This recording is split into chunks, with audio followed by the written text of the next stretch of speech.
જય ભગવાન મિત્રો, હું છું પ્રફુલભાઈ પંડ્યા। મારી યુટ્યુબ ચેનલની અંદર આપનું સ્વાગત છે।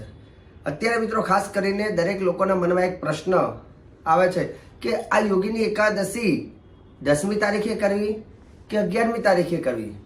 યોગીની એકાદશીના પારણા કઈ તારીખે કરવા, કેટલા વાગે કરવા, યોગીની એકાદશીનું મહત્વ શું છે, આ એકાદશી કરવાથી શું લાભ થાય છે, આ એકાદશીમાં કઈ બાબતનું ધ્યાન રાખવું, સંપૂર્ણ જાણકારી આજના મારા આ વિડીયોમાં છે। મારો વિડીયો તમને સારો લાગે તો વિડીયોને લાઈક કરજો, શેર કરજો, સબસ્ક્રાઈબ કરજો, કેમ કે અવારનવાર હું પ્રફુલ પંડ્યા તમને આવા જ વિડીયો અને આવી જ શ્રેષ્ઠ જાણકારી આપતો રહીશ। મિત્રો વાત કરીએ યોગીની એકાદશી વિશે। એવું કહેવાય છે કે આ વખતે કેલેન્ડરની અંદર જોવા જઈએ તો બે પ્રકારના કેલેન્ડર છે, કે હિન્દુ કેલેન્ડર અને એક વૈષ્ણવ કેલેન્ડર।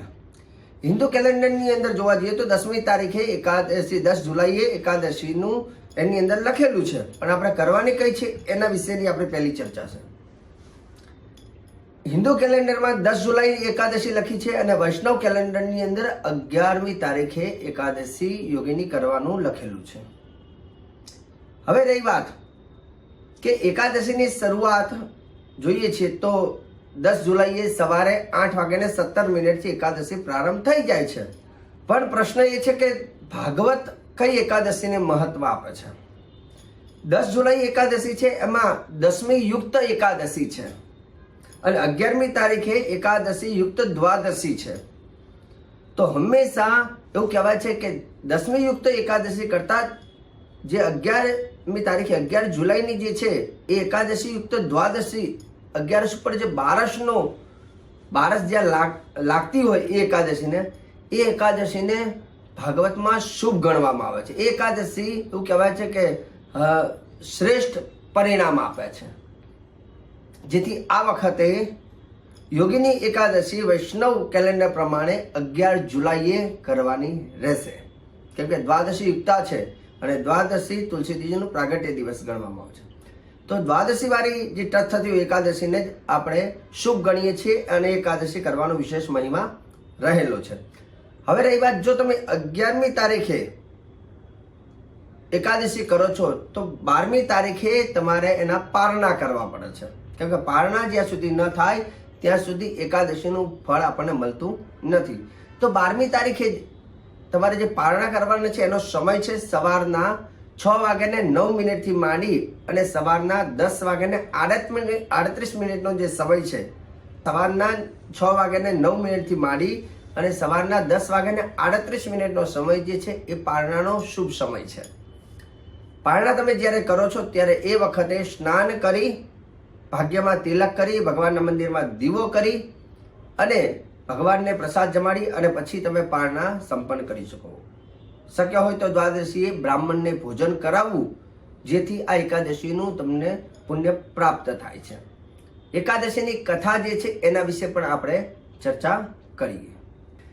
એકાદશીની અંદર આપણે શું કરવું જોઈએ તો કે ભગવાન નારાયણની પૂજા કરવી જોઈએ।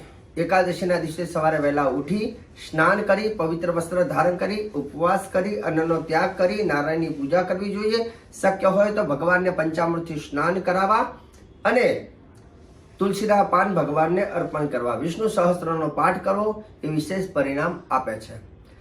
આ એકાદશીનું મહત્વ જ્યારે યુધિષ્ઠિર રાજા ભગવાન કૃષ્ણ ભગવાનને પ્રશ્ન કરે છે કે હે માધવ, હે મધુસૂદન, મને આ એકાદશીનું મહત્વ કહો છો, ત્યારે ભગવાન આ એકાદશીનું મહત્વ કહે છે, જગત્રયે સારભૂતા યોગિની નામતઃ કથયામિ કથામ તસ્ય પૌરાણી પાપહારિણી। આ એકાદશી કરવાથી પાપનું દહન થાય છે, મહાપાપનું દહન થાય છે।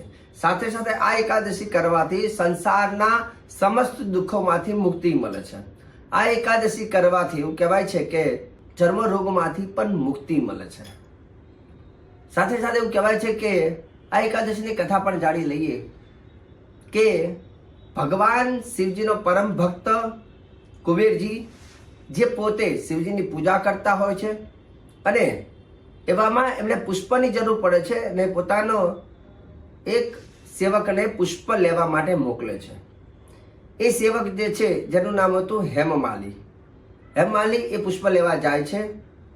પૂજામાં ઘણો સમય લાગે છે। હેમમાલી પૂજા દરમિયાન આવતો નથી. હેમમાલી પુષ્પ લેવા જાય છે, પોતાનું ઘર યાદ આવે છે, ઘરે ગયો અને પત્ની પ્રેમના કારણે એ પૂજા દરમિયાન ત્યાં પુષ્પ લઈને ન પહોંચ્યો. આ જોઈ કુબેરજી ક્રોધિત થયા છે અને કુબેરજીએ પોતાના બીજા સેવકોને હેમમાલીને બોલાવવા માટે કહ્યું છે. હેમમાલી જ્યારે આવે છે ત્યારે કુબેરજીને વાત ખબર પડી કે પોતાના ઘરે ગયો હતો અને પૂજા કુબેરજીની અધૂરી રહી. કુબેરજીએ ગુસ્સે થઈ અને હેમમાલીને શ્રાપ આપે છે અને એ શ્રાપના કારણે એના શરીરમાં કોઢ થાય છે અને પૃથ્વીલોક ઉપર એને અનેક જાતના દુઃખ અને સહન કરવા પડ્યા છે.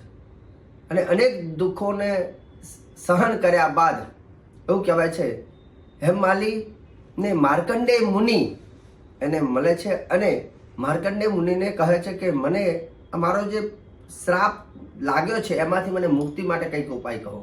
ત્યારે એવું કહેવાય છે કે માર્કંડેય મુનિ એને એકાદશીનું મહત્વ કહે છે અને એવું કહેવાય છે કે જે આ યોગીની એકાદશી કરે છે તો એના પુણ્યના પ્રભાવથી શરીરના ચર્મ રોગમાંથી મુક્તિ થાય છે, કોઢ જેવી સમસ્યામાંથી મુક્તિ મળી અને હેમમાલીને પાછું એ કુબેરજીના રાજ્યમાં પાછું સ્થાન મળ્યું છે. એવું કહેવાય છે કે આ એકાદશી શ્રાપમાંથી પણ મુક્તિ પ્રદાન કરે છે. બીજું કે આ એકાદશીથી બીજો લાભ પણ છે. આ એકાદશી કરવાથી 28,000 બ્રાહ્મણને ભોજન કરાવવાનું જે પુણ્ય છે તે પ્રાપ્ત થાય છે. મહાપાપ પ્રશમની મહાપુણ્ય ફલપ્રદ શુચિ કૃષ્ણ એકાદશી તે કથિતા યોગીની નૃપ. 28,000 બ્રાહ્મણને ભોજન કરાવવાનું પુણ્ય જો પ્રાપ્ત થતું હોય એ આ યોગીની એકાદશીથી છે. વિશેષ ઉપાયની વાત કરીએ તો આ એકાદશીમાં તમારે વિશેષ શું કરવું જોઈએ? શક્ય હોય તો આ એકાદશીમાં તુલસી નામાષ્ટક એટલે કે તુલસીજીના જે 8 નામ છે એના સ્તોત્ર અથવા એ 8 નામની જો માલા કરવામાં આવે છે તો એનાથી અશ્વમેઘ યજ્ઞનું ફળ પણ તમને પ્રાપ્ત થાય છે. તુલસી નામાષ્ટકની અંદર લખ્યું છે કે વૃંદા વૃંદવની વિશ્વ પૂજિતા વિશ્વ પાવની પુષ્પસારા નંદની ચ તુલસી કૃષ્ણ જીવની એતે નામાષ્ટકમ ચૈવ સ્તોત્રમ નામાર્થ સંયુતમ ય પઠેતામ ચ સંપૂજ્ય સ્વસ્વમેઘ ફલમ લભેત. જે વ્યક્તિ તુલસી નામાષ્ટકનો પાઠ કરે છે યોગીની એકાદશીમાં એને અશ્વમેઘ યજ્ઞનું ફળ મળે છે. જો તમને સંસ્કૃતમાં કદાચ વાંચતા ન ભાવે તો આ 8 નામ તુલસીજીના જે છે એ 8 નામની 8 માલા તમે જો યોગીની એકાદશીમાં તુલસીજીની સામે બેસીને કરો છો તો અશ્વમેઘ યજ્ઞનું ફળ પણ તમને મળે છે. હવે એ 8 નામ કયા છે? આ પ્રમાણે છે. પહેલું નામ છે ઓમ વૃંદાય નમઃ. બીજું નામ છે ઓમ વૃંદાવન્યય નમઃ. ત્રીજું નામ છે ઓમ વિશ્વ પૂજિતાય નમઃ. ચોથું નામ છે ઓમ વિશ્વ પાવિન્યય નમઃ. તુલસીજીનું 5મું નામ છે ઓમ પુષ્પસારાય નમઃ. 6ઠું નામ છે ઓમ નંદિન્યય નમઃ. 7મું નામ છે ઓમ તુલસ્યય નમઃ. અને 8મું નામ છે ઓમ કૃષ્ણ જીવન્યય નમઃ. ઓમ કૃષ્ણ જીવન્યય નમઃ. તો આ હતા તુલસી માતાના 8 નામ.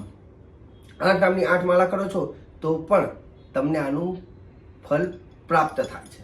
દર્શક મિત્રો, ખાસ કરીને યોગીની એકાદશીને લઈને તમે આજે વિડીયો બનાવ્યો છો, પણ ઘણી વખત ઘણા લોકોના મનમાં જીવનની અંદર પણ ઘણી બધી વાસ્તુને લઈને ઘણા બધા લોકોના મનમાં એક પ્રશ્ન પણ હોય છે. તો અમે પણ ઘણી જગ્યાએ વાસ્તુનું વિશ્લેષણ કરી અને એની રેમેડી પણ લોકોને આપતા હોઈએ છીએ અને આ વિડીયોના માધ્યમથી પણ અમે વાસ્તુને લઈને ઘરેલું ઉપાય પણ કહેતા હોઈએ છીએ, જ્યોતિષના ઉપાય પણ કહેતા હોઈએ છીએ. જ્યોતિષની શાખા અમારી અમદાવાદમાં આવેલી છે. જો તમારે પણ તમારી જન્મકુંડલીનું વિશ્લેષણ કરાવવું હોય, ગ્રહોને જોવા હોય તો પણ તમે અમારા કાર્યાલયનો સંપર્ક સાધી શકો છો. આજનો વિડીયો યોગીની એકાદશીનો બહુ સુંદર મજાનો હતો, સરસ હતો. અને આ વિડીયો તમે તમારા ગ્રુપમાં પણ બધાને શેર કરજો. વિડીયો સારો લાગે તો વિડીયોને લાઇક કરી દેજો. ચેનલ ઉપર પહેલી વાર આવ્યો હોય તો સબસ્ક્રાઈબ કરજો. મને આપી દો રજા. જય ભગવાન.